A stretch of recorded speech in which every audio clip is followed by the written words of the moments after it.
Bon, mais merci pour votre mot d'accueil. Merci à Thierry Lenz de m'accueillir avec Alain Montferrand quand je ne suis pas tout seul.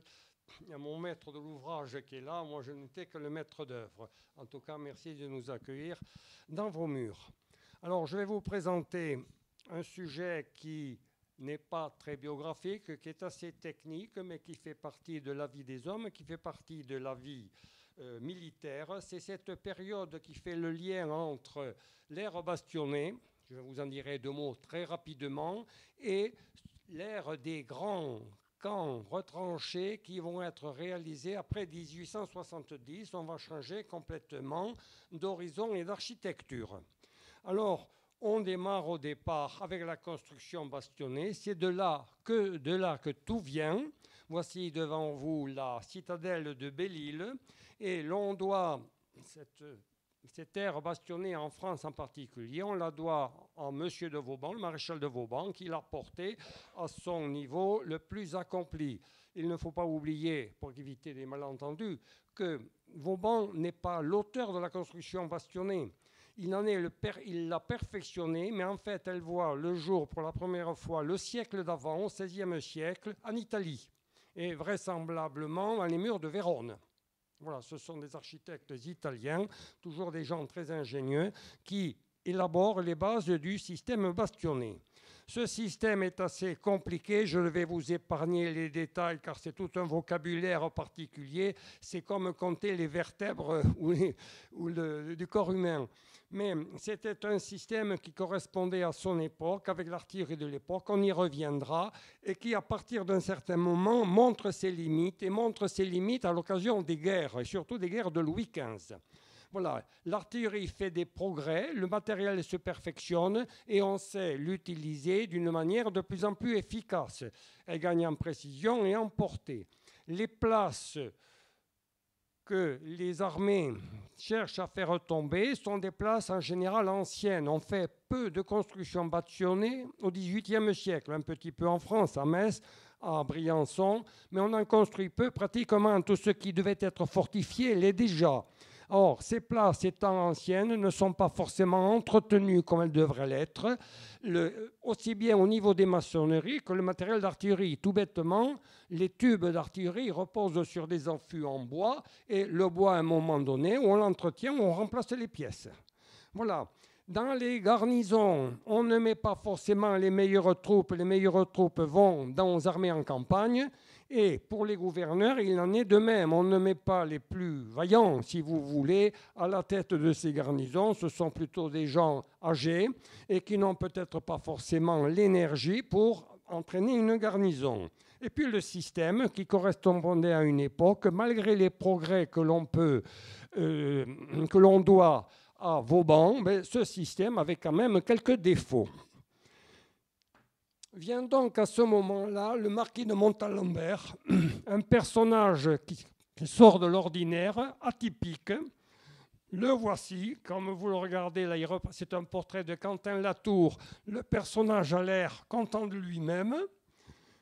Il naît en 1714 et c'est la dernière année pleine du règne de Louis XIV. Louis XIV meurt début septembre 1715 et il meurt en 1800. Merci. C'est parfait. Et il meurt en 1800 sous le consulat. C'est-à-dire, vous imaginez, c'est une vie extrêmement longue. Voilà. Au départ, c'est un officier de cavalerie. Alors, comment un officier de cavalerie peut-il s'intéresser à la fortification? C'est presque un non-sens. Il fait la guerre de succession de Pologne, la guerre de succession d'Autriche. Ce sont les deux premières guerres de Louis XV, des guerres victorieuses. La guerre de succession d'Autriche, on se bat pour le roi de Prusse, vous connaissez l'expression. Bon, Louis XV de dire à la table de négociation, je fais la guerre en roi et non en marchand, et en commerçant, et ça ne nous a pas forcément porté bonheur. Montalembert participe à 9 sièges, donc la guerre de siège, il sait ce que c'est. Tout cavalier qu'il soit, il sait, il y avait comme réflexion à l'époque, les places tombaient, comme les tuiles tombaient du toit. Ça montre qu'il y avait un problème au niveau des systèmes défensifs de l'époque, chose que l'on n'aurait pas dit 30 ans ou 40 ans plus tôt. Il se lance à un moment donné dans la fonte de canons de marine. Il est maître de forge de 1750 à 55 et il crée la fonderie de Ruelle qui sera rachetée plus tard par la marine. Les commandes étaient considérables. Il fallait, pour un bateau par exemple de 74 canons, il fallait 74 tubes. Et imaginez vu le nombre de bâtiments, il fallait des tubes par milliers. Et il fallait que les fonderies royales ou privées soient capables de... Bon, les choses ne se passent pas très bien avec Montalembert et la marine rachète son affaire, si on peut dire. Montalembert fait la guerre de 7 ans comme attaché militaire en Suède, puis en Russie. Il se lance dans la fortification sur ordre du secrétaire d'État à la guerre. Il met en défense l'île d'Oléron. Alors, quelque part, c'est un paradoxe parce qu'en fait, ça aurait dû être le travail d'un officier, d'un ingénieur du roi. Là, c'est lui, comme cavalier, qui met en place un système de sa conception. Pendant la guerre d'Amérique, il construit un fort en bois que je vous montrerai. Je ne rentre pas dans les détails de sa vie, elle est très agitée et assez compliquée. Il passe brigadier de cavalerie en 1758, à 44 ans, maréchal de camp en 1761, 3 ans après, et général de division à 83 ans. Alors il y a toute une histoire. Nous sommes à ce moment-là sous le Directoire. Il se démène pour avoir le grade de général de division. On le lui accorde à la condition de prendre la retraite, et puis il fait des pieds et des mains pour rester en activité. C'est un personnage. Hein. Bon, il se remarie à 80 ans, il arrive à être père de famille, il n'aura pas le temps de voir son... C'est un personnage vraiment très surprenant. Brigadier de cavalerie, maréchal de camp, général de division, cela correspond aux 3 grades de l'Ancien Régime, et ça explique pourquoi aujourd'hui le général de brigade, l'ancien maréchal de camp, porte 2 étoiles. La première étoile correspond à ce grade de brigadier de cavalerie ou d'infanterie qui n'existe plus. Voici donc ce fort en bois à l'île d'Aix. Voilà, c'est ceci, ce sorte de fer à cheval. Il ressemble, le voici vu de face, ce sont des dessins extraits des ouvrages publiés par Montalembert, construits par des charpentiers de marine. De l'île d'Aix, Rochefort est en face. Donc il n'y a pas de problème. Et il reçoit près d'une centaine de pièces d'artillerie. C'est un monstre. Au point de vue artillerie, c'est quelque chose qui est absolument innovant. Jamais dans les places de M. de Vauban, il y avait autant de canons rassemblés en aussi peu, un espace aussi restreint. Et le canon, les pièces d'artillerie sont d'un modèle particulier. Ce sont des canons dits à aiguille. On parlera au siècle suivant de l'isoire directeur. Le principe, quand le coup vient de partir, la pièce recule sur l'aiguille et s'arrête par inertie et se remet en batterie de façon gravitaire. Ce qui fait que le nombre d'hommes pour servir cette pièce peut être limité à 3. À bord d'un bateau de guerre, une pièce de 32, il y avait 12 hommes. Un bateau de 64 canons, vous multipliez par 10, ça faisait 640, c'est la moyenne. 640 hommes d'équipage. Un bateau de 74 canons, c'était 740 hommes. Vous voyez, puis sur des navires qui ne faisaient pas 100 mètres de long. Vous imaginez un petit peu le confinement et la promiscuité. Voilà, donc ça c'est pour vous montrer ce côté innovant du personnage, et il va le montrer dans d'autres domaines. Il dénonce le système bastionné comme présentant des faiblesses qui ne sont pas dénuées de vérité. C'est un système qui est conçu par rapport à l'artillerie des XVIe et XVIIe siècles. Or, cette artillerie n'a rien à voir avec celle du XVIIIe siècle. Et il faut savoir qu'à partir de 1770, c'est le système Gribeauval qui fera les guerres de la Révolution et de l'Empire et qui est une très grande souplesse d'emploi. Voilà, l'artillerie défensive est insuffisamment puissante. Et puis je vous le montrerai après, par une représentation par Vauban lui-même. Le flanquement, c'est la protection rapprochée, c'est la défense rapprochée, le pied des remparts. Bon, ce flanquement, cette protection rapprochée est insuffisante. Il y a même des angles morts. Il y a des endroits où les armes ne portent pas. Ils ne sont pas très nombreux, mais il y en a. L'artillerie et ses servants ne sont pas protégés, ils sont à l'air libre et quand Vauban pratiquait le tir à ricochet ou le tir en enfilade, mais tout le monde y passait. Il suffisait qu'il y ait 2-3 obus qui prennent l'enfilade une partie de rempart. Bon. Alors il aurait fallu mettre tout ce monde-là, canon et servants, les mettre sous casemate. Vauban y avait pensé, mais un, les casemates coûtent cher à réaliser. Deux, il y avait des problèmes d'étanchéité. Enfin, il n'y avait pas de double enceinte. Dès le moment, quelle que soit l'époque, vous arriviez à faire brèche dans la place, à ce moment-là, il n'était pas possible de se réfugier dans un réduit, par exemple, pour livrer un combat ultime. Alors, dès que la brèche était faite, le gouverneur, pour éviter le pillage, le gouverneur de la place se faisait battre la chamade. À ce moment-là, l'assiégeant savait que la place capitulait. C'était une façon, alors en principe, ça évitait le pillage, peut-être pas toujours. Alors, en ce qui concerne la puissance de l'artillerie, c'était extrait du traité d'attaque des places de Vauban, c'est-à-dire que Vauban d'un côté constituait des ouvrages et de l'autre côté mettait au point le moyen de les attaquer. C'était un petit peu faire la guerre contre soi-même.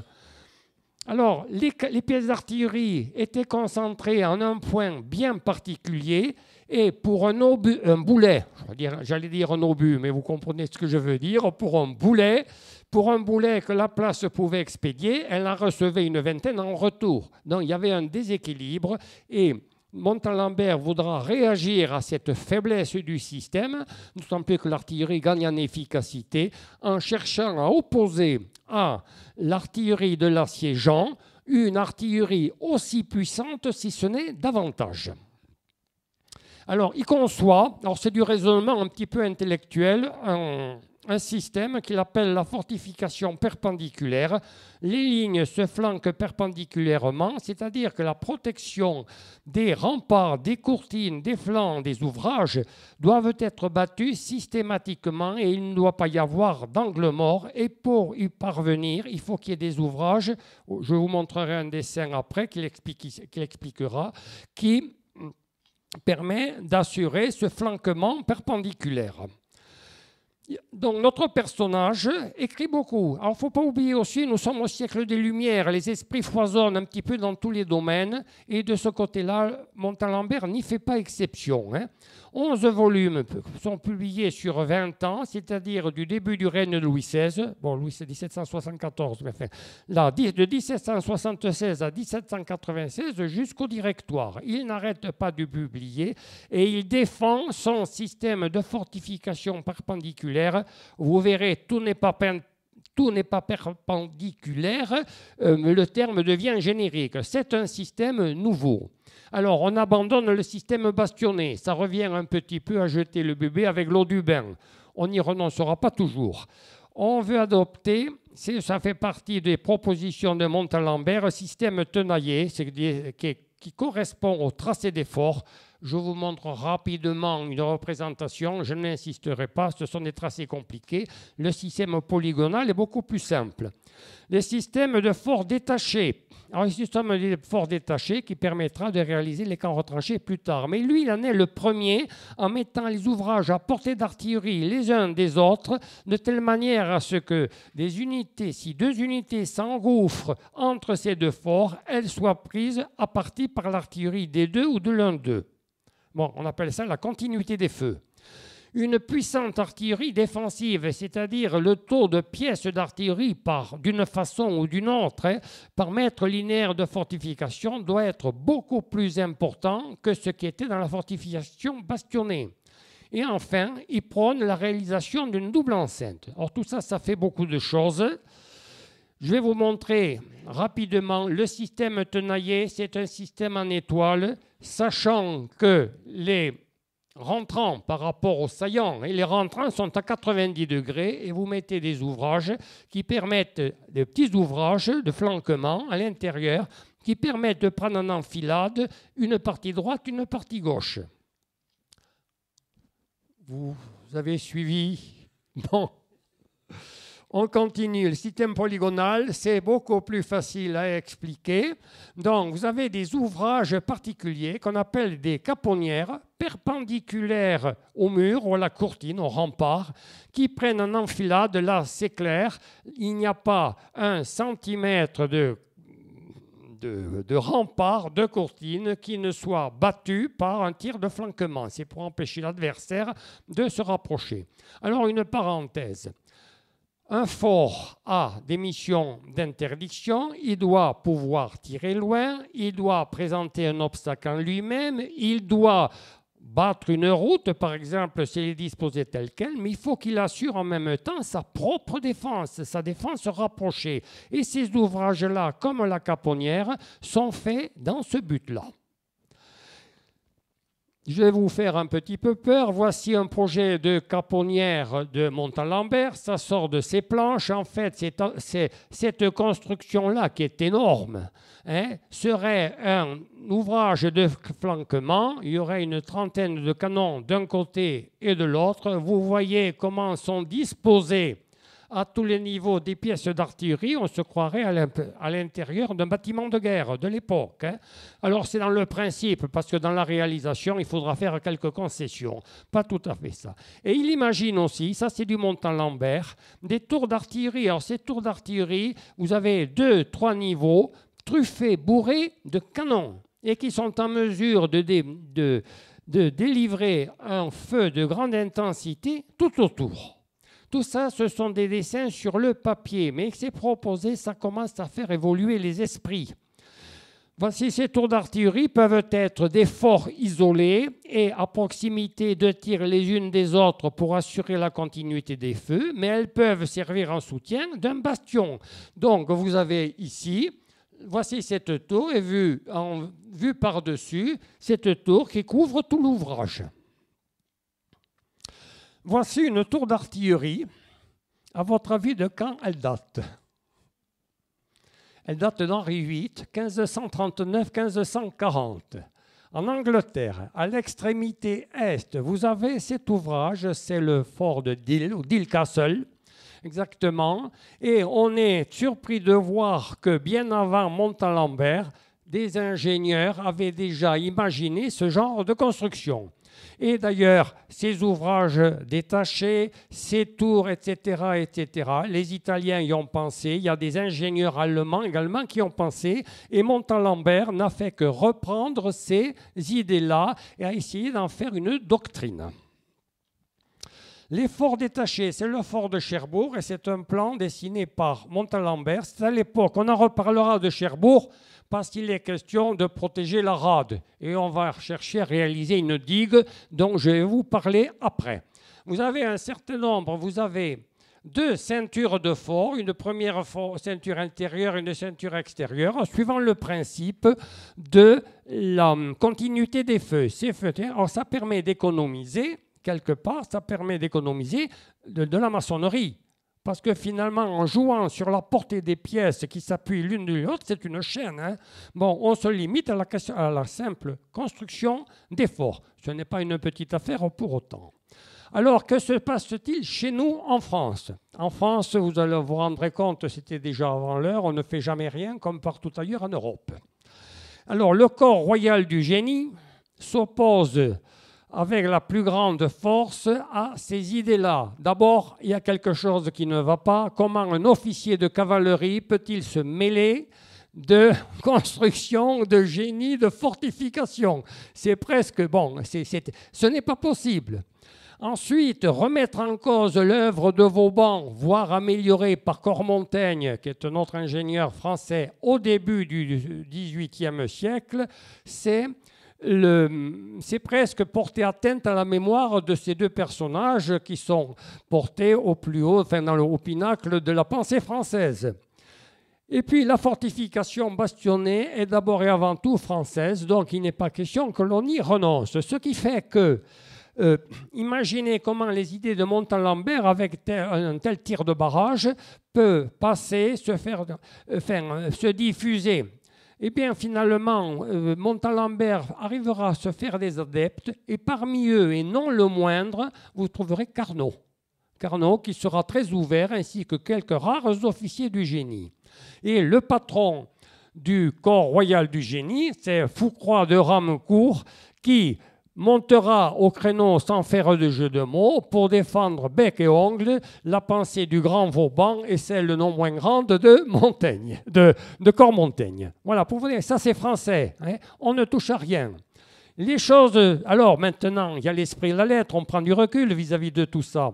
Les projets de Montalembert sont compliqués et coûteux. Il faudrait, vu la quantité de pièces d'artillerie, même si on ne met que 3 hommes par pièce, derrière il faut la poudre et les projectiles, les boulets pour alimenter toutes ces pièces. Il faut des effectifs considérables et si c'est derrière l'effectif, plus sera nombreux, plus il faudra un ravitaillement en rapport. Tout se tient, hein, c'est toute une chaîne. Hein. Bon, donc, et les tours d'artillerie, qui sont d'énormes masses au-dessus du sol, sont vulnérables et s'exposent directement au coup direct de l'assiégeant.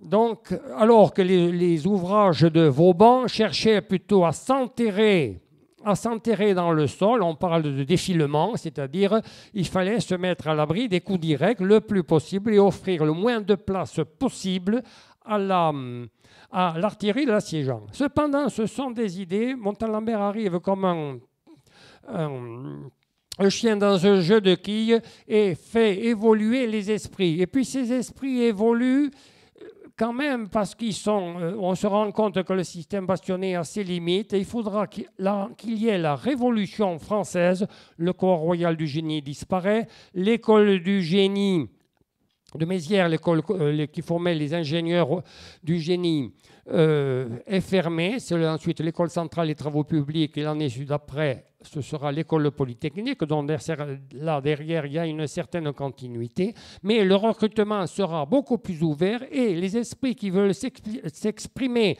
dans des domaines qui sortent de la construction bastonnée pourront le faire.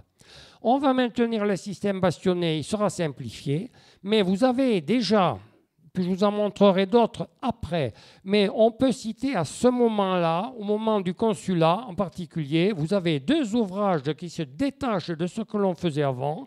Vous avez la Rocca d'Anfo, c'est en Italie du Nord, à l'ouest du lac de Garde, et puis vous avez Fort Boyard, que tout le monde connaît d'une façon ou d'une autre, au large de Rochefort. Vous avez ensuite les têtes, les hommes qui changent. Vous avez 3 personnages qui se distinguent, qu'on peut appeler les Vauban de l'Empereur. Le général Marescot, qui est le premier inspecteur du génie, premier par sa fonction. En fait, il est le premier inspecteur. Hein. C'est là. Vous avez le général il était marquis, Chasseloup-Laubat et le général Axot, qui vont s'ouvrir vers un type de construction bien différent. Voici Marescot, c'est quelqu'un qui sort de l'école de Mézières. Il fait les guerres de la Révolution. Je vous laisse lire. Il est l'un des personnages qui appartenait au comité des fortifications où l'on étudiait les projets, leur pertinence et leur coût. Bon, c'est là que l'on concevait le système défensif de la France. Marescot appartient à ce comité des fortifications à partir de 1798. 2 ans après, sous le consulat, il devient au fond le premier personnage du génie. Et c'est lui qui aura main sur les affaires. Il termine dans des conditions un peu tristes. En 1808, il est en Espagne. C'est lui qui rédige la capitulation de Bailén, l'armée du général Dupont. Il en sera disgracié et il termine tristement sa carrière sous le Premier Empire. Après, les choses s'arrangeront un petit peu. L'autre personnage, c'est François de Chasseloup-Laubat. La même année que l'école de Mézières, il est connu pour son rôle au siège de Danzig, le siège de Danzig, qui est le siège emblématique. Il y en a eu d'autres, avant et surtout après en Espagne, mais le grand siège du règne qui sera mis en valeur, c'est le siège de Danzig en 1807. Voilà. Il est directeur général des travaux en Italie, fait la campagne de Russie. Et le petit dernier, parce qu'il vient presque 20 ans après, c'est Nicolas Axot, qui est un artilleur Il passe par le Polytechnique, mais il ne fait que passer. Il fait une année, c'est-à-dire il est presque en auditeur libre. Hein. Ce n'est pas un vrai polytechnicien. Hein. Il a quand même des états de service solides, guerre de la Révolution, de l'Empire. Il est connu en 1832 au siège d'Anvers. C'est lui qui fait tomber en très peu de temps la place d'Anvers. C'est à l'époque où la Belgique joue son indépendance.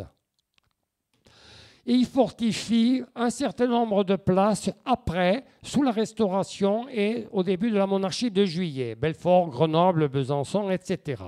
Il est le concepteur d'un système de casemates qui porte son nom. Je vous le présenterai en cours de route. Et ce système de français qu'il était au départ va être utilisé pratiquement partout en Europe. Voici la Rocca d'Anfo. Nous sommes au nord de l'Italie, je vous ai dit à l'ouest du lac de Garde. C'est un empilement d'ouvrages qui n'ont plus rien à voir avec la construction bastonnée. Vous avez tout là-haut une tour observatoire qui est magnifique au point de vue architecture. On sent que les Italiens sont passés par là, très vraisemblablement. Et vous avez un certain nombre d'ouvrages intermédiaires. Là, il y a un casernement. Là, c'est une redoute. Et échelonnés à flanc de montagne, des batteries. Voici ce que ça donne sur une maquette. C'est un peu plus lisible. Vous avez la tour observatoire. Là, vous avez une lunette qui est bourrée d'artillerie. Et vous avez, là où je l'indique, vous avez des postes de combat, des batteries. Et dans son organisation, cela fait penser, ne me faites pas dire ce que je n'ai pas dit, aux ouvrages de la ligne Maginot, où il y avait des blocs de combat reliés par des galeries. Et dans le concept, là, c'est un petit peu la même chose. C'est quelque chose qui est innovant. Et là, l'aire bastonnée, là-dedans, n'y retrouve pas son compte. C'est quelque chose de tout à fait différent et c'est pris à contre-pied. Donc, le projet en lui-même est très audacieux. Vous avez Axo qui travaille dessus, puis ensuite le commandant Liedo. Bon, alors là, c'est tel qu'il est aujourd'hui et tel qu'il a été achevé, au large de Rochefort. Au départ, c'était un projet à un étage d'artillerie. Au départ, il est construit sur un banc de sable, le banc de Boyard, et il aura fallu verser des quantités phénoménales de rochers, pas de cailloux, de rochers, de telle manière à assurer la stabilité des fondations. Et sous réserve que la tempête, et c'était toujours, les tempêtes étaient à l'époque peut-être plus violentes que maintenant, il faudra donc la réalisation des enrochements qui vont servir de soubassement sera une opération à elle toute seule. Nous allons rentrer maintenant dans l'Europe de 1812 et la voir sur le côté fortification. D'abord, quand on regarde cette carte de 1812, c'est à la veille de la campagne de Russie. Donc, c'est l'apogée de l'Empire. Vous regardez, vous avez la France, des 130 départements, c'est-à-dire vous allez jusqu'à Hambourg. Voilà, vous allez jusque-là. Au sud, vous avez une ville qui s'appelle Rome et qui est chef-lieu des Bouches du Tibre, au même titre que Marseille est chef-lieu des Bouches du Rhône. Donc, c'est quelque chose qui vraiment... Bon, c'est la France de l'empereur, c'est quelque chose d'important. Nous avons des pays alliés, la Confédération du Rhin, qui sont des pays alliés et qui constituent une sorte de zone tampon par rapport à la Prusse et l'Empire d'Autriche. Vous avez un peu plus loin, entre la Prusse et l'Empire de Russie, vous avez le Grand-Duché de Varsovie qui permet de prendre en tenaille la Prusse qui, elle, a été littéralement dépecée. Donc, voilà, ça c'est la carte politique. Vous avez deux noyaux durs, l'Empire d'Autriche, l'Empire de Russie. Et le long du nord au sud, vous avez un dispositif de fortifications qui servent de base de départ et non pas de régime défensif à la grande armée. Vous avez ce qu'on appelle des places de dépôt.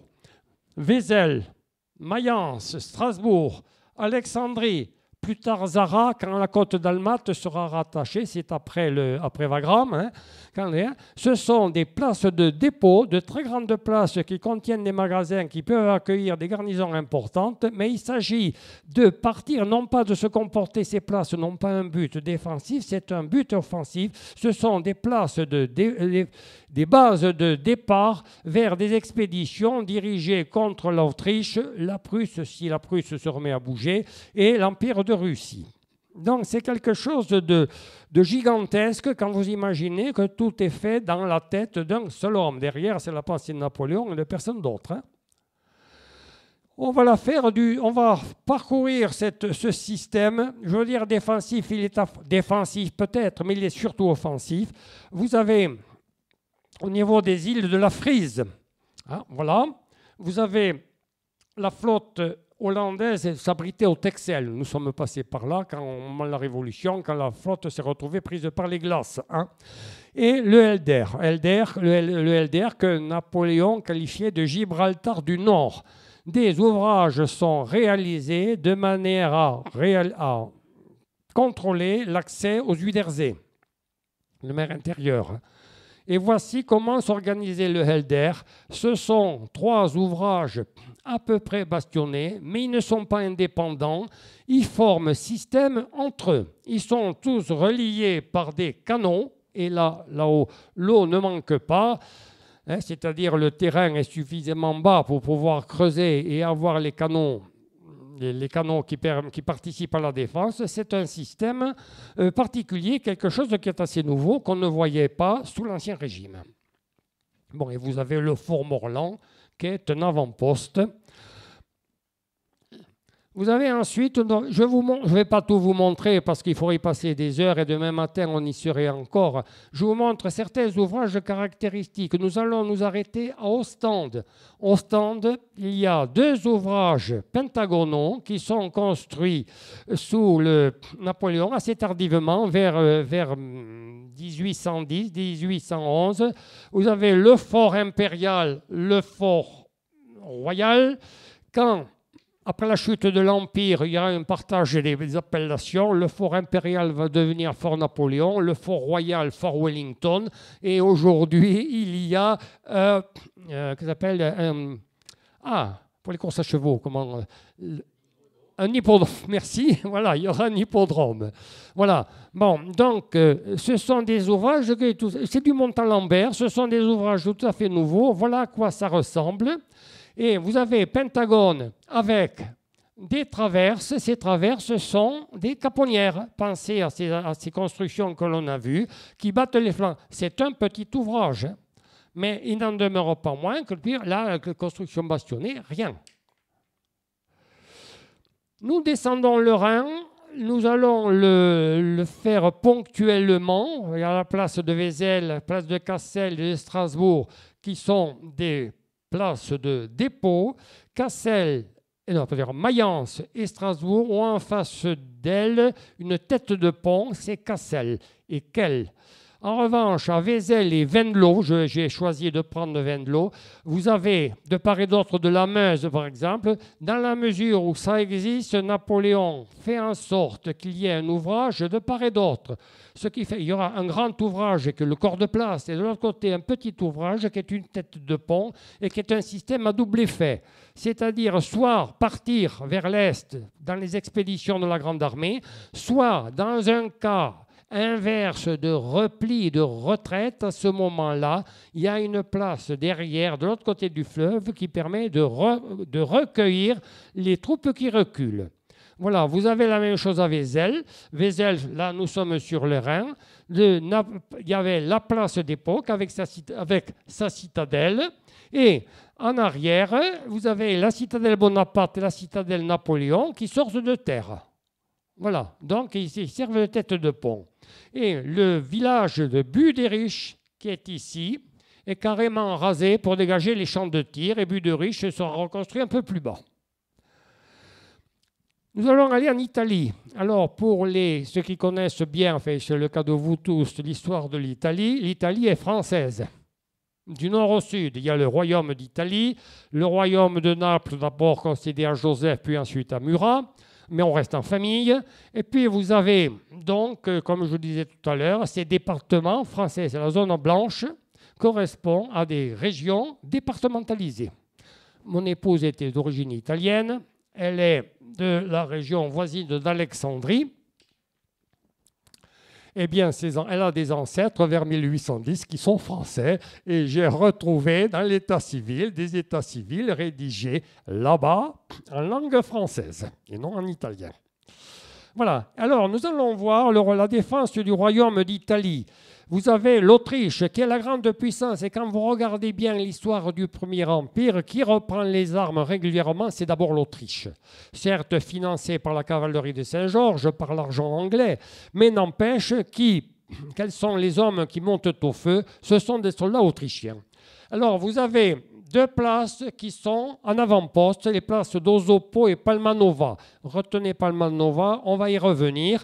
Et puis en arrière, vous avez Vérone, Arcole, bon, dès qu'il faut franchir un cours d'eau, automatiquement, il y a des ouvrages à réaliser. Vérone, Arcole, Lieno, bon, je n'ai pas parlé de la Piave et la Brenta, mais le problème se posait de la même façon. Peschiera, Mantoue, retenez ces quatre noms, Peschiera, Vérone, Legnago et Mantoue, nous en reparlerons bientôt. Voilà où se trouve la Rocca d'Anfo, où je vous ai montré cette invraisemblable construction qui est magnifique mais qui est atypique. Et puis en arrière, eh bien, vous avez la place d'Alexandrie qui est la base arrière de tout ce dispositif. Voici Alexandrie. Alexandrie, il y avait du part et d'autre du Tanaro, il y avait le corps de place, la citadelle et Chasseloup-Loba, dont je vous ai parlé tout à l'heure, le général de Chasseloup-Loba, fait construire des ouvrages complémentaires, vous en avez plusieurs, là encore, là-haut, qui complètent, qui constituent une sorte de deuxième enceinte extérieure. On va leur donner le nom de front d'Alexandrie et on va les retrouver ailleurs. Alors, voilà à quoi ressemblait. Alors c'est un peu savant, mais je vous explique quand même. Voici le front d'Alexandrie comprenait un avant-fort avec des terrassements et derrière la partie arrière qui soutenait la première. Donc ça veut dire qu'il y avait deux obstacles à surmonter ou à réduire. Et si ce front d'Alexandrie était réduit, il restait le corps de place à prendre. Donc, c'était des éléments retardateurs dans la défense. Vous les retrouvez à Palmanova. Palmanova, qui est une construction qui existe toujours dans sa géométrie. C'est la même chose aujourd'hui. Elle date du XVIe siècle. Et Chasseloup-Loba fait rajouter ces fronts d'Alexandrie. Il y en a trois qui servent d'enceinte extérieure. Un petit crochet par la Pologne, pour vous dire que nous sommes... Je ne rentrerai pas dans les détails de tout parce que c'est compliqué. Voici la Pologne, le Grand-Duché de Pologne, qui s'accroît, qui est créé en 2 temps. Bon, vous avez la zone foncée, puis la zone un peu plus claire. Wagram est passé par là. Vous avez la Galicie, qui est rattaché à Napoléon, vous voyez les choses en grand, d'un trait de plume au niveau des traités, les frontières n'arrêtaient pas d'évoluer et de bouger. Donc, voici donc ce qu'est la Pologne, le Grand-Duché de Pologne après 1809, et vous avez il y a des projets de fortification de toute la Pologne, à partir de 1810, ce qui est un petit peu tardif. Et en plus, les plans sont réalisés à Paris. Alors, il n'y avait pas Internet à l'époque, il n'y avait pas les possibilités de communication, ce qui fait qu'il y avait un décalage entre ce qui se faisait sur place, c'est-à-dire les travaux, et puis il fallait trouver la main-d'œuvre, et puis ce qui était conçu à Paris. De l'autre côté, le Grand-Duché de Pologne mettait sur pied une armée. Ce qui fait, en Russie, vous avez 80 000 soldats polonais qui rentrent. En fait, ce sont les chiffres que j'ai en tête. Il n'était pas possible de fournir des troupes, de la main-d'œuvre et financièrement également. Ça demandait un effort considérable. Finalement, de toutes ces places, la seule qui sera à peu près constituée, c'est celle de Modlin, au nord de Varsovie. Modlin, c'était à un moment donné l'aéroport de Varsovie. Si vous regardez dans des documents de 20 ou 30 ans. Voici la place de Modlin qui est à la confluence de la Vistule, qui est le grand fleuve de la Pologne à l'époque, hein, et la Narew. Donc il y a déjà l'ancienne place qui est agrandie par une deuxième enceinte et au niveau de chaque bras de la confluence, vous avez des têtes de pont. C'est le système napoléonien. Alors c'est bastionné, mais enfin, ces bastions ne sont pas isolés, ils font partie d'un ensemble. Et en plus, dans la deuxième enceinte, vous avez à la gorge, à la racine de ces ouvrages, en principe, il devait y avoir une tour d'artillerie, qui est du Montalembert. Une là, celle-ci sera achevée, celle-ci était en cours de travaux à la chute de l'Empire, et là, elle ne sera jamais réalisée, faute de temps. Mais voyons dans l'esprit. Et ces tours d'artillerie, c'est des tours carrées. Bon, on retrouve un petit peu ce qui se faisait au Moyen-Âge quelque part. On se demande, on est un peu entre deux époques. On va voir l'œuvre du Premier Empire en France même. Je n'ose plus parler de l'Hexagone, c'est plus possible. Quand on voit la carte politique de 1812, Napoléon porte son effort sur les côtes, et en particulier sur Cherbourg et sur Toulon. Mais également, il fera un effort sur Rochefort. Le port de Brest est un peu laissé pour compte et il y a une raison, c'est que le port, enfin, dans son organisation, dans sa géographie, était un merveilleux endroit pour abriter la flotte, mais le problème, ce sont les vents. Et quand la première expédition, c'est 1780 pour la guerre d'Amérique, la flotte attend une quinzaine de jours avant que les vents ne soufflent dans la bonne direction. Alors, quand il s'agit d'une armée navale qui réunit 20-25 bâtiments, alors que le problème ne se posait pas à Cherbourg, qui est à plein vent, et ni à Toulon.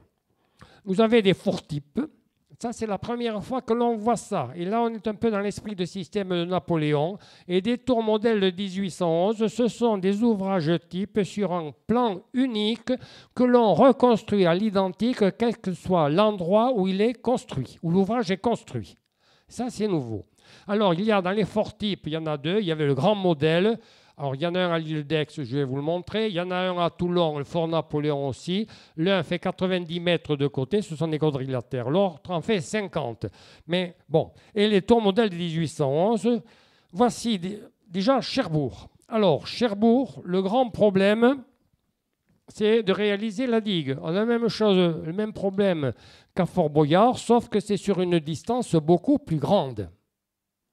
Alors, les problèmes, d'autant plus quand la tempête est d'une force bien supérieure à celle qui se retrouve large de Rochefort. Même les rochers les rochers les plus importants sont bousculés par la puissance des tempêtes. Donc, il va falloir verser rocher sur rocher. C'est un travail gigantesque. On va lui donner une assise très large et l'on pourra construire cette digue avec au centre, bien entendu, la batterie Napoléon.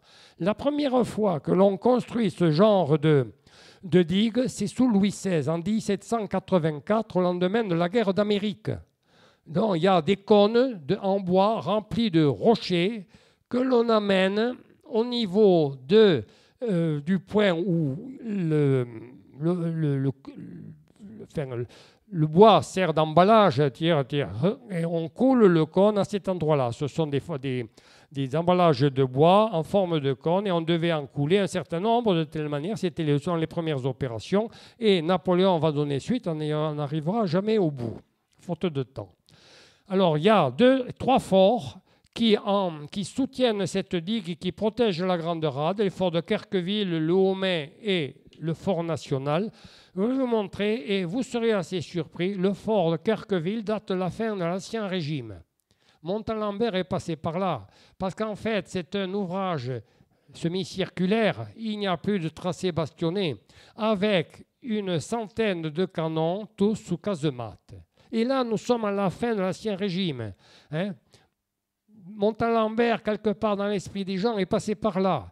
Et en face, vous avez, là c'est une maquette, vous avez ce qu'on appelait le fort royal ou le fort ensuite qui est devenu national. C'est le même type. Il ne s'agit plus d'un tracé bastionné, c'est un tracé plutôt libre, mais qui permet de concentrer, de réunir le maximum de pièces d'artillerie. De Cherbourg, passons à la Hougue. Au mois de juin 1692, la marine royale, la marine de Louis XIV, perd une dizaine de navires à la Hougue, après la bataille de Barfleur, sous les ordres de Tourville. Une dizaine de navires se réfugient là et sont incendiés dans la nuit par les Anglais. Et parmi ces bâtiments, pour ceux qui ont fait du modélisme, il y avait le Soleil Royal. Et on en tire les leçons, il faut absolument qu'il y ait un ouvrage qui protège la rade de la Hougue. On attendra le Premier Empire pour réaliser, c'est un petit archipel, l'île du Large, l'île de Terre.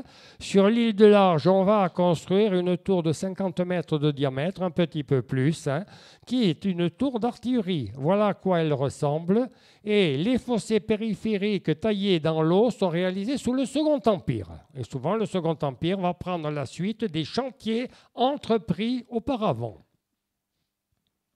Voici ce que ça donne en coupe, alors en vue aérienne et en coupe, voilà, avec des casemates. Voici le fort Liedo, c'était un fort pour 500 hommes, 90 mètres de côté. Alors, vous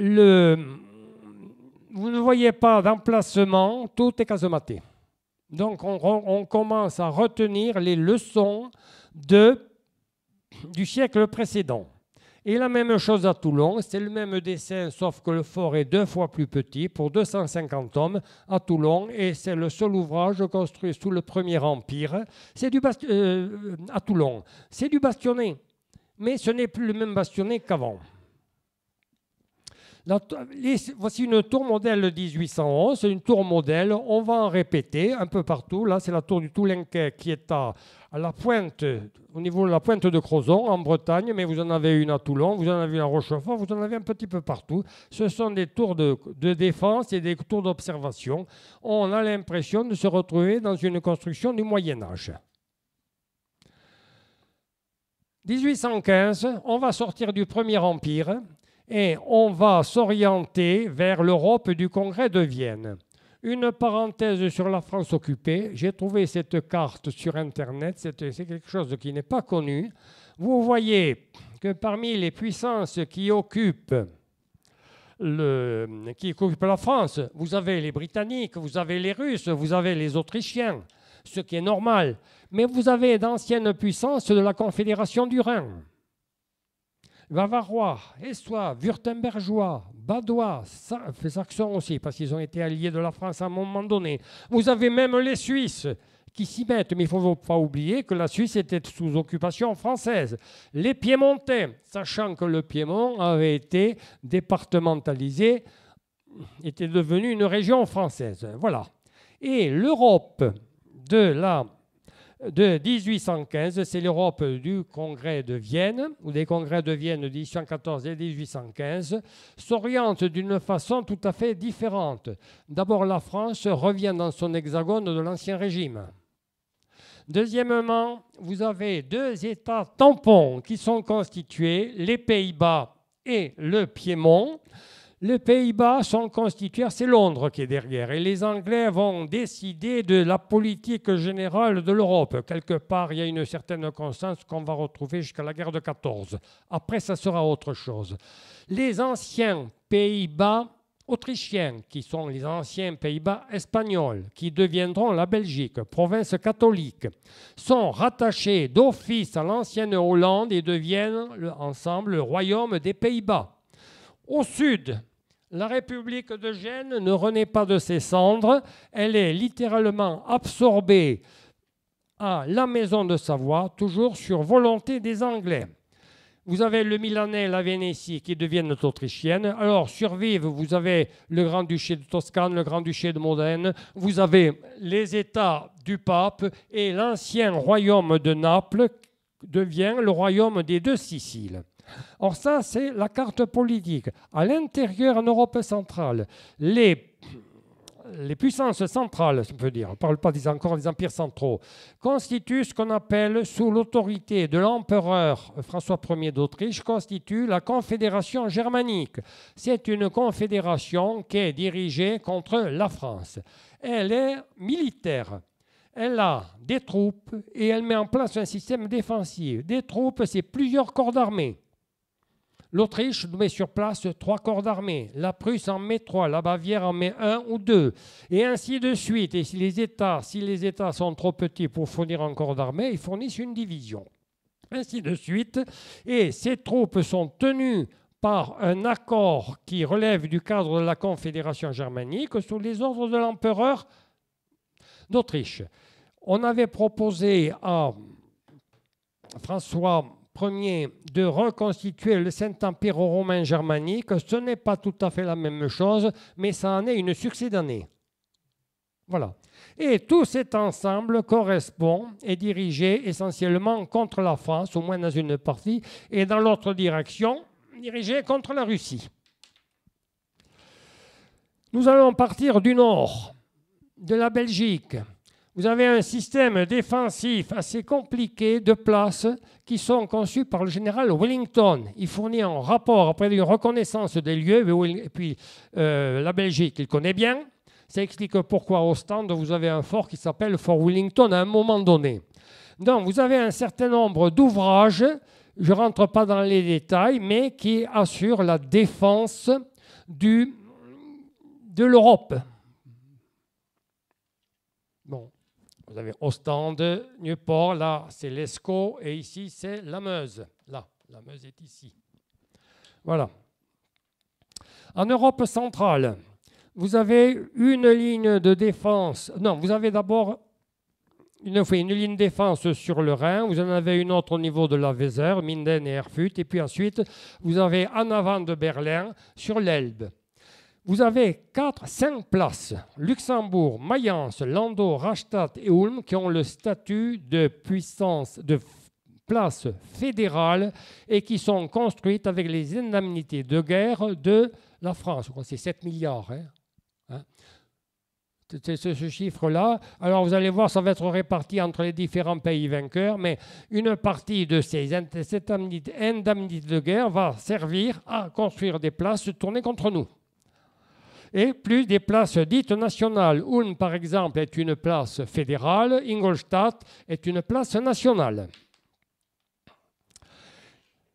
Côté Autriche, il était possible d'accéder à Vienne de 2 façons, soit en suivant le Danube, soit à partir de l'Italie. Il y avait 2 routes possibles. Après, vous avez le relief alpin. Alors, Ulm, vous avez une première place fédérale. Ingolstadt, place nationale, à cheval sur le... Oui, pardon, non, oui, c'est ça. Elle est bavaroise. Hein. Vous avez Linz, qui est une place autrichienne, et Ulm, qui est à cheval sur le Württemberg et la Bavière. Et au sud, vous avez ce qu'on appelle, et je vous en parlais tout à l'heure, Peschiera, Mantoue, Vérone et Legnago. Pas Legnano, là c'est une faute de frappe. Legnago. Eh bien, vous constituez, ces 4 places constituent ce qu'on appelle le quadrilatère. Et si vous voulez paraître... vous montrer en personne cultivée lorsque vous abordez la construction, la défense de l'Autriche en Italie, n'hésitez pas à parler du quadrilatère, vous ferez partie des gens qui connaissent le sujet. Voilà. Donc on va rentrer, là c'est le système général, on va rentrer dans les différents type de construction. Voici Gemersheim, qui n'est pas véritablement un camp retranché, mais qui est intéressant par les ouvrages défensifs que vous voyez là. Ce sont des caponnières qui défendent les fossés. Et je voulais vous le montrer, c'est que vous voyez ceci, ça rappelle le monstre, la grande construction que je vous ai montré tout à l'heure et qui provient des planches de Montalembert. Sinon, vous avez des places comme Cologne. Donc vous avez le corps de place, plus des forts extérieurs, des chaînes de forts extérieurs, des ceintures de forts extérieurs à portée de canon les uns des autres. Dans certains cas, cette première ceinture sera doublée d'une seconde. Voilà. Là, c'est le camp retranché de Ulm, à cheval sur la Bavière, le Württemberg, avec un certain nombre d'ouvrages. Et derrière, c'est une place, que ce soit bavarois ou württembergeois. De toute façon, c'est la France qui paye avec ses indemnités de guerre. Voici la fortification d'Ingolstadt. Le corps de place, une première ceinture et puis il y aura une deuxième ceinture. Et ainsi de suite. Bon, en voilà encore un, c'est Vérone. Alors Vérone, dont on a une idée qui est plutôt poétique, hein, littéraire et musicale, n'empêche, c'était devenu une importante place de guerre pour les Autrichiens. Avec des ceintures d'ouvrage, vous avez une première ceinture d'ouvrage et une deuxième. Ces ouvrages ont une géométrie particulière, qu'ils soient construits au nord de la Suisse ou au sud, c'est globalement une ceinture extérieure, c'est des ouvrages indépendants, et à l'intérieur, vous avez un réduit qui permet, si la ceinture extérieure, si la muraille extérieure est percée, de livrer un combat ultime. Ils sont pratiquement tous organisés de cette façon-là. Ça correspondait à ce que souhaitait Montalembert, c'est-à-dire une deuxième enceinte. Ça ne veut pas dire que la place ne tombera pas, mais ça retarde d'autant l'action de l'ennemi. Voilà, voici un autre exemple. Là, on est à Ulm, c'est au sud-ouest de la place. Vous avez l'ensemble. Ici, ce ne sont plus des bastions, mais des tourelles d'artillerie de petite dimension. Et derrière, vous avez le réduit. Voici, là, nous sommes à Königsberg. Ce n'est pas du tout la même chose. Königsberg, sur la Pregel, hein, c'est le cours d'eau qui traverse la place. Voici donc ce bastion avec derrière un réduit. C'est-à-dire que le bastion lui-même se défend à deux niveaux. La ceinture extérieure, enfin la muraille extérieure, et puis le réduit. On construit beaucoup de tours d'artillerie. On parlera même dans certains cas de tours Montalembert. C'est du vocabulaire, mais les gens se comprenaient entre eux. Au fond, on reprend ces monstres de construction qui étaient les tours imaginées par Montalembert à 2-3 étages. Là, ce n'est pas tout à fait le cas, mais quand même. Là, nous sommes à Königsberg et vous avez donc ces tours avec ces ouvertures pour les casemates des pièces d'artillerie. Voici une autre à Königsberg, il y en a deux. Là, nous sommes à Swinemund, c'est tout là-haut sur la Baltique. Bien, on retrouve. Là, nous sommes à Kiev. Alors, nous sommes en Russie, mais ça, voilà, à l'époque, c'est la Russie, mais c'est pour vous dire que les idées ont pénétré en profondeur dans l'Europe, hein, sont allées loin. Bon, là, nous sommes, c'est en Suisse. C'est la ligne, c'est aux Pays-Bas, c'est sur ce qu'on appelle la ligne d'eau. Il y a à un moment donné, les Hollandais, quand ils perdent la Belgique, reconstituent une ligne de défense face à la Prusse et s'appuient en particulier sur les zones inondables. Mais il y a des ouvrages, et parmi ces ouvrages, il y a cette tour-là. C'est une tour Montalembert. Hein. Voici à Venise. Or, Venise, qui fait partie du système, qui faisait partie du système défensif de Napoléon, hein, c'est la tour. On l'appelle Maximilien, sur l'île Sant'Erasmo, hein, qui est le long de la lagune, sur les bords de la lagune. Et je pourrais vous en montrer d'autres. Voici Vérone. Alors Vérone, au nord de Vérone, c'est la première ceinture. Vous avez la partie basse pour l'infanterie et la partie supérieure pour l'artillerie. Allons en Italie, et vous allez voir que les types d'ouvrages sont tout à fait différents. Ces ouvrages-là, alors vous avez le fort de Bar, le fort de l'Essaillon. Alors, le fort de Bar, l'Essaillon, Exil, Fenestrelle et Vinadio, toutes ont pour mission de bloquer les routes venant de France. Ce sont des ouvrages de barrage. Et vous allez voir le type de construction. Voici le fort de Bar, détruit par Bonaparte, reconstruit par les Italiens, enfin les Piémontais, pardon, reconstruit par les Piémontais avec l'indemnité de guerre française. L'argent ne se perd pas. Vous avez ensuite le fort de l'Essaillon. Alors le fort de l'Essaillon était construit à ce qui correspond à la Savoie. À l'époque, quand il sort de terre, il est sur territoire piémontais. Puis quand la Savoie passe à la France, c'est le traité de Turin de 1860, on récupère un ouvrage dont les canons sont toujours dirigés contre nous. Alors il faut retourner le fort.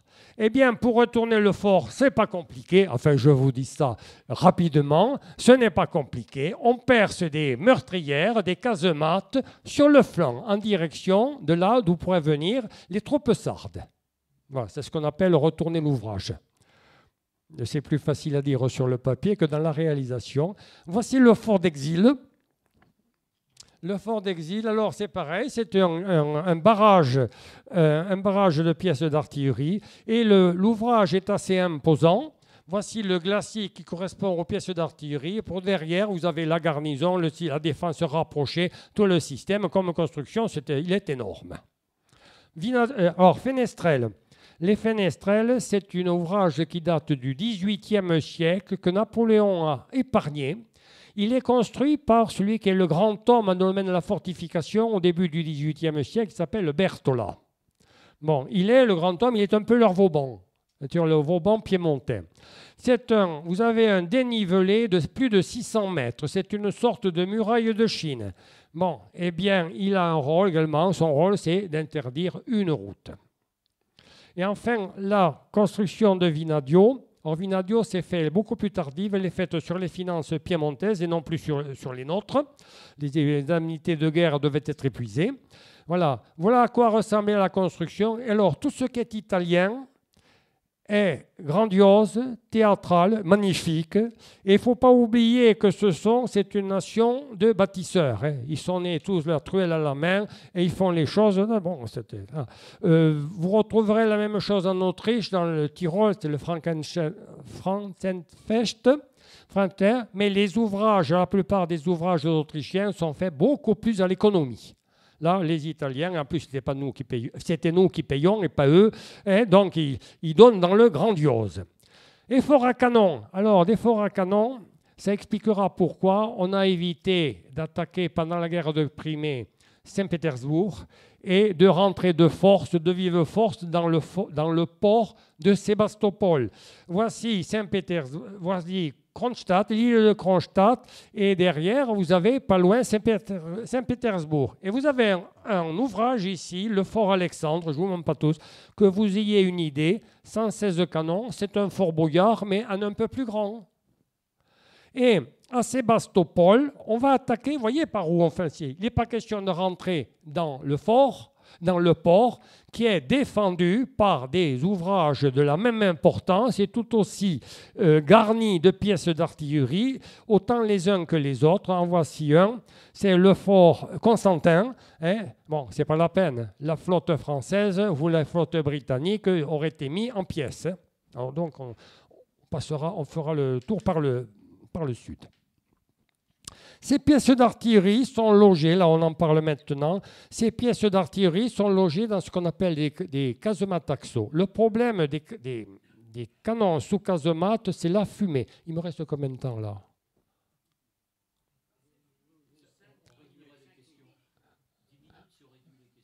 Bon, ça va. Non, je surveille le montre, mais enfin, c'est assez dense. Le problème des canons, à l'époque, c'est la fumée. Cette fumée blanche qui... Alors, à l'intérieur des navires de guerre, on ne se posait pas la question parce qu'il n'y avait pas de solution. Alors, les tubes sortaient, ce qui fait qu'une bonne partie de la fumée passait à l'extérieur et on voit dans des tableaux de peintres qui représentent des batailles navales, on voit des nuages de fumée qui enveloppent les bateaux. Je pense au combat de Ouessant, de Gudin, là on sait d'où vient le vent. Là, il n'y a pas de problème. Et là, c'est un petit peu différent. La pièce tire de l'intérieur, la bouche sort à peine et la fumée refoule à l'intérieur de la casemate. La seule solution, c'est d'avoir une ouverture derrière qui permet à la fumée de dégager tout de suite. Bon, il en allait de la survie de l'équipe de pièces, surtout si le tir était soutenu. Et on en retrouve, là nous sommes à Belfort. Je crois que c'est Belfort, là. Pas sûr. Bon. On en a construit un peu partout. Et là, je peux vous dire que ce n'est pas Belfort, c'est le fort Nelson à Portsmouth, en Angleterre. Et d'ailleurs, dans le vocabulaire qu'on s'appelle des descriptions des places, quel que soit le pays, on parlera de casemate axiaux. En français, dans le texte, si le texte est allemand ou anglais. Entre les deux empires, on construit. En France, pas tout de suite. Il faut attendre d'abord que les Alliés, nos chers occupants, s'en aillent. Ils le font à partir de 1818. L'armée française se reconstitue. L'annuaire des officiers, le premier, date de 1818, pour vous dire un petit peu le contexte. Voilà, alors qu'il y avait des annuaires sous l'Ancien Régime. Voilà. Donc, on va fortifier. Il y a deux places qui comptent. face à l'est et au nord-ouest, vous avez Paris. Et puis face à l'Italie, parce que la frontière est assez proche, vous avez Lyon. Bon, Lyon, je ne vous en parle pas. Je vais plutôt vous parler de Paris et de ce qui se passe le long des Alpes. Voici Paris. Vous avez ensuite la ceinturetière. Il y a 16 ou 17 forts qui sont construits. Malgré le passage de Montalembert, ils sont tous bastionnés. Alors qu'à Lyon, il y a des endroits où on ne peut pas faire autrement. Vous avez le fort Saint-Jean qui est à flanc de colline. À ce moment-là, c'est un étagement d'artillerie. Là, on peut parler de système Montalembert. Mais dans la plaine, les forts de Lyon, c'est du bastionné, pour la plupart. Voici donc le fort du Mont-Valérien, qui est connu là, pour les événements tragiques de la dernière guerre. Vous avez l'enceinte extérieure, c'est l'un des plus grands forts, ou le plus grand fort de la ceinturetière. Et ici, vous avez tout autour ce qu'on appelle un cavalier. C'est une plateforme qui est au-dessus du rempart extérieur et qui forme une deuxième, c'est presque une deuxième enceinte, en tout cas, c'est une deuxième ligne de combat. Voici le fort d'Aubervilliers. Alors, avec quelques inconvénients, ces constructions-là sont de véritables nids à bombes. C'est-à-dire, si vous tirez dessus, les Prussiens ne s'en priveront pas. Hein. Vous avez le fort d'ici, par exemple, qui sera écrasé, les bâtiments seront mis en morceaux. Hein. Voyons, suivons la frontière des Alpes. Alors, on fortifie contre la Suisse. On a de bonnes raisons. Ils nous ont occupés après que nous les ayons occupés. Et puis le Piémont-Sardaigne, vous avez le duché de Savoie qui bientôt sera français, mais il ne l'est pas tout de suite, ce qui a modifié l'organisation. Et l'Europe, cette Europe du 19e siècle, avec l'unité allemande, l'unité italienne, voit les frontières se déplacer et il faut reconsidérer chaque fois le système défensif. Je n'entre pas dans le détail parce que ce sont des histoires, elles toutes seules. Je vais voir Belfort, qui est la grande place d'Axo, du général Axo, Besançon, Fort-Belin, Pontarlier, Léros, Fort-l'Écluse que je vais vous montrer, ce sont des exemples. Fort-l'Écluse, on reprend Pierre-Châtel, les Blancs, la Bastille, c'est à Grenoble, c'est Axo également, Briançon, le fort de Tournon que je vais vous montrer. Voici le fort-l'Écluse. On se rapproche des constructions qui se font de l'autre côté de la frontière, c'est-à-dire des ouvrages étagés le long de la montagne. Vous avez le fort d'en haut qui couvre le fort d'en bas. Alors c'est une règle générale, bien souvent deux forts sont jumelés, un fort supérieur qui protège parfois un peu plus loin, un fort inférieur. Là, ça forme un ensemble, un simple ensemble.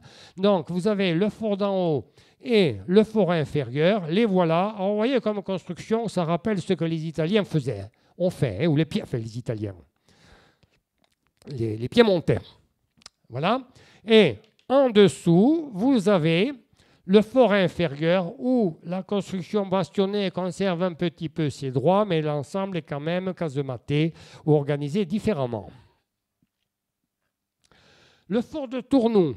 Alors, on va laisser de côté la batterie des corps qui est construite en 1880, mais vous avez le fort de Tournon lui-même qui est l'ouvrage supérieur et en bas une batterie qui est l'ouvrage inférieur, alors avec des marches qui n'en finissent pas.